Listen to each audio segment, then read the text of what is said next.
आज मी दिवसभरात काय काय खाल्लं ते सांगणार आहे. सकाळची सुरुवात मी मेथी दाणे आणि बडीशोपच्या रात्रभर भिजवलेल्या पाण्याने केली. त्यानंतर गरम गरम मसाला चाय. थोड्या वेळाने मी खाल्ले ताडगोळे.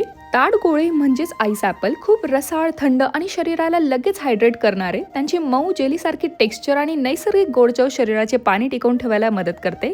याला इलेक्ट्रोलाइट्सही तुम्ही म्हणू शकता. त्यानंतर मी खाल्ले अंजीर, ज्यात भरपूर फायबर असतं आणि जे पोटासाठी खूप छान असतं. Good for gut health. दुपारचं जेवण साधं पण पौष्टिक होतं. यामध्ये खेकड्याचं सूप म्हणजे क्रॅब सूप, दलिया, उडदाचं पापड, ज्वारीची भाकरी आणि गवारची भाजी असं प्रोटीन, फायबर आणि चांगले कार्ब्सयुक्त मी जेवण केलं.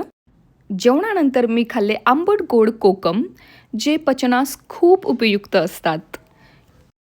रात्रीचं जेवण मी जरा लवकरच केलं होतं. यामध्ये पालक आणि पनीरचे डम्पलिंग्स जे भोपळ्याच्या ग्रेव्हीमध्ये बनवलेले होते. शेवट झाली घरी बनवलेल्या कुणाफ्याने.